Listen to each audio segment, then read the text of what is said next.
Hello, हाय, नमस्कार. मी अमृता. पुन्हा एकदा तुम्हा सगळ्यांचं स्वागत माझ्या चॅनेलमध्ये. तर आपण बघतोय कोकण टूर आणि त्यातही माझ्या बहिणीचं लग्न ही सिरीज बघतोय आपण. तर या आधीच्या ब्लॉगमध्ये आपण आमच्या घरी बसलेलं देवक म्हणजेच पुण्यवाचन आणि बाकीची खरेदी बघितलेली आहे. तर आज थोडंसं शूट होतं माझं एका व्हिडिओचं, ते मी केलं. आणि ऍक्च्युली ते माझ्या बहिणीनेच केलं, तिला थोडीशी आवड आहे म्हणून. आणि हे बघा, इथे सगळा असा आमच्या लग्नाचा पसारा होता, म्हणजेच बॅग्स आणि अजून काही सामान. आणि त्यानंतर आजच्या दिवशी सोसायटीतल्या सगळ्या महिला मंडळ आलं होतं फराळ करण्यासाठी, म्हणजेच रुखवताचा फराळ करण्यासाठी. हे बघा किती छान बनवलेल्या आहेत करंजा नावाच्या, गिरिजा आणि कल्पेशच्या. या सगळ्या महिला मंडळाकडे खूप छान छान आयडियाज आहेत आणि खूप छान कला आहे. तर त्यांनी सगळ्यांनी मिळून आज मस्त फराळ केला. तसं रुखवताचं सगळं सामान बनवलं. सगळ्या हौशी बायका आहेत, त्यामुळे स्वतःहून येतात आणि मदत करतात. खूप मज्जा आली पण, आणि सगळ्या एकत्र मिळून असं काही करायला खूप मजा येते. आणि लग्नाची हीच गंमत असते की त्यानिमित्ताने सगळ्याजणी एकत्र येतात, गप्पा होतात आणि थोडासा वेळ आपण एकत्र घालवतो. आणि मग त्या नवरीलाही खूप उत्साह येतो.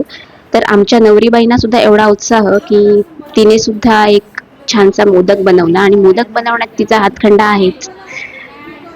पण आपल्या लग्नाचं रुखवत करायचं तर आपण सुद्धा थोडी मदत करावी असं तिला वाटलं, आणि तिने ते केलं.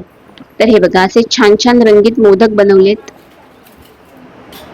किती सुंदर कलाकुसर आहे नाही. आणि इकडे करंज्या तळल्या जात आहेत. माझ्या आईचं महिला मंडळात एवढं मोठं आहे की तिच्या समितीमधल्या सुद्धा काही महिला आल्या होत्या, काही मावश्या आल्या होत्या. आणि हे बघा किती छान पद्धतीने स्वस्तिक आणि हार्ट शेप बनवला आहे. आणि त्यानंतर आईची सोसायटी मधली भिशी होती, तर तो सुद्धा कार्यक्रम इथे झाला, खाणं पिणं वगैरे. आणि त्यानंतर दुसऱ्या दिवशीची ही मस्त सुंदर सकाळ, प्रसन्न सकाळ. ती थोडीशी टेरेसवर चालण्यासाठी आलेले. लग्नाच्या गडबडीत व्यायाम वगैरे काही होत नाहीये, योगा वगैरे. पण म्हटलं थोडंसं वॉक तर घ्यायलाच हवं, त्यामुळे सकाळी सकाळी टेरेसवरच थोडंसं वॉक घेते आणि खूप प्रसन्न वाटतं. आणि सध्या टेरेसवर सुद्धा आमच्या असा छान मंडप बांधलेला होता.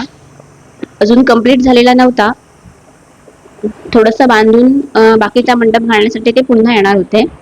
तर ते सुद्धा मला या ब्लॉग मध्ये दिसेलच पुढे.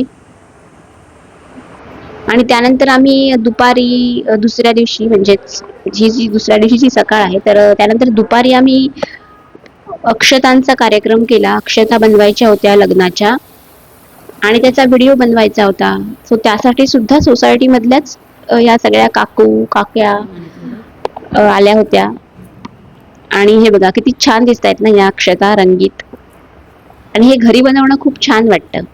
आणि त्यानंतर संध्याकाळी आम्ही पुन्हा एकदा पार्लर मध्ये गेलो होतो. ही बारीक सारीक कामं चालूच असतात लग्नाच्या गडबडीत. ती तर महत्वाची आहेत, आणि नवरीबाईसाठी ती तर खूप जास्त महत्वाची आहेत.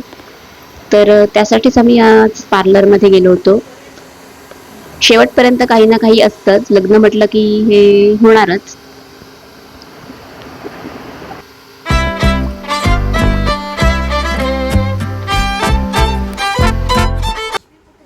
आणि दुसऱ्या दिवशी सकाळी आम्ही हे सप्तपदीचं करायला घेतलं. ऍक्च्युली आयत्या वेळीच आमचं हे सगळं ठरलं. आणि मग आम्ही असं एका पुठ्ठ्याच्या याच्यावरती आम्ही बनवलं सप्तपदी. खरं तर लिहिलेले आहेत त्या आजीनेच, फक्त आम्ही ते डेकोरेट करायचं काम केलं. आणि त्यानंतर रात्री पुन्हा एकदा मंडपवाले आले होते बाकीचा मंडप घालण्यासाठी. तर हे बघा, हे असं काहीसं दिसत होतं. खूप छान सजवलेला मंडप. आणि ह्या आमच्या नवरीबाई. आमच्या नवरीबाईच्या सजेशननेच सगळं चालू होतं. तिला जसं हवं, तिला जसं आवडेल तसं तसं सगळं करून घेतलेलं आहे. सगळ्यात आधी मेहंदीचा कार्यक्रम असल्यामुळे मेहंदीचं डेकोरेशन लावलं होतं, मेहंदीचं नाव लावलं होतं.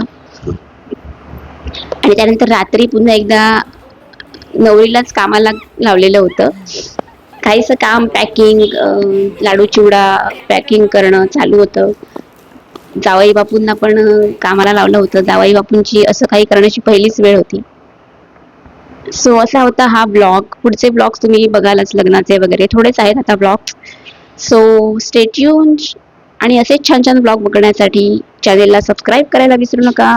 लाईक, शेअर, कमेंट करायला सुद्धा विसरू नका. आपण भेटूयाच पुढच्या व्हिडिओमध्ये. तोपर्यंत बाय बाय.